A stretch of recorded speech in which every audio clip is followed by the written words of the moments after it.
네, 첫 소식입니다. 지난달 가계의 은행 대출이 역대 최대 수준으로 증가했는데요. 특히 주택담보대출이 예년의 3배 수준까지 폭증했습니다. 네, 금리를 내렸더니 빚을 내서 집을 샀기 때문으로 보이는데요. 자세한 내용은 취재기자 연결해서 알아보겠습니다. 성승환 기자.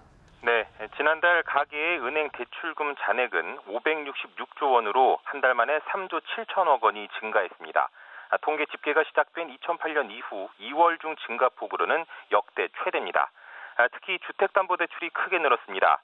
지난달 주택담보대출은 4조 2천억 원이 증가를 하면서 월간 기준으로 역대 최고를 기록했는데 과거 2월 중 주택대출 평균 증가폭의 무려 3배를 훌쩍 넘어서는 규모입니다. 말 그대로 폭증하고 있다 이렇게 볼 수가 있겠는데요. 지난 1월에도 가계대출이 사상 처음으로 증가세를 보이기도 했습니다. 정부가 부동산 규제를 완화하고 하느니 기준금리를 사상 최저로 내리자 빚을 내 집을 사는 사람이 크게 늘어난 겁니다. 최근 극심한 전세난에 차라리 집을 사자는 분위기도 한몫을 했습니다.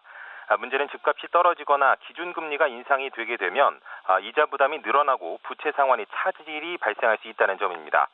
정부는 가계부채가 통제 가능한 수준이라는 입장을 고수하고 있습니다. 하지만 소득은 제자리 걸음을 하고 있기 때문에 가계부채가 우리 경제의 뇌관이 될 것이라는 우려가 높아지고 있습니다. 지금까지 보도국에서 전해드렸습니다. 네, 꽁꽁 얼어붙었던 부동산 시장에 봄바람이 불고 있습니다. 주택 거래가 크게 늘면서 집값도 덩달아 오르고 있는 겁니다. 네, 정부의 부동산 정책이 마침내 약발을 발휘하는 것으로 보이는데요. 이경태 기자입니다. 살아날 것 같지 않던 부동산 시장이 드디어 꿈틀대기 시작했습니다. 서울의 주택 거래량은 1월 3만 7천 건, 2월 1만 3천 건으로 부동산 호황기였던 2006년 이후 9년 만에 최고치를 기록했습니다. 거래가 큰 폭으로 늘면서 집값도 조금씩 오르고 있습니다. KB국민은행이 집계한 2월 서울 아파트 매매 가격은 1년 전과 비교해 1.2% 올랐습니다. 아직 상승폭이 완만하지만 현재 시장 흐름을 볼 때 청신호로 받아들여집니다. 주택 거래가 실수요 중심으로 늘어나다 보니 과열 양상은 잘 나타나지 않는 것으로 보입니다. 전세입자들이 실수요로 전환을 하면서 그게 이제 매매 전환이 되면서 거래량이 큰 폭으로 증가한 것 같고요. 우리나라 주택시장에서는 거의 처음 나타나는 그런 상황이지 않나 이렇게 생각이 됩니다.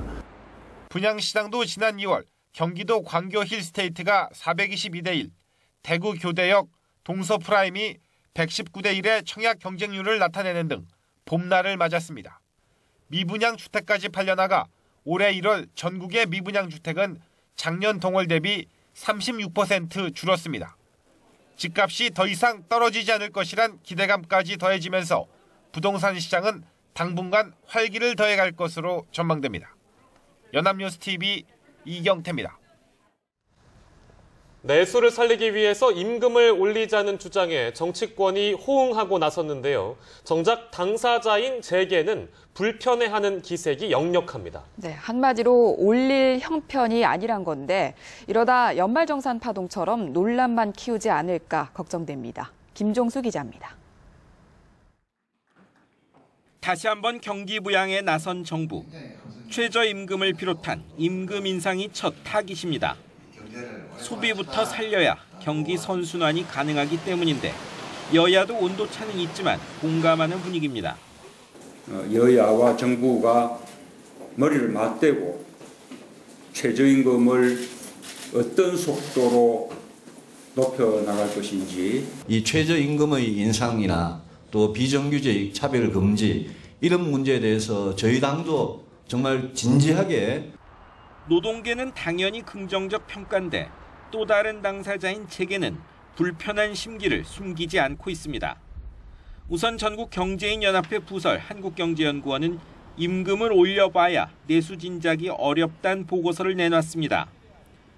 그간 소득이 늘어도 소비는 그보다 덜 늘었는데 이는 세금, 연금, 사회보장 기여금이나 저축 내지 부채 감소용 지출 증가 때문으로 이런 상태에선 임금 인상이 내수로 연결되지 않는다는 겁니다.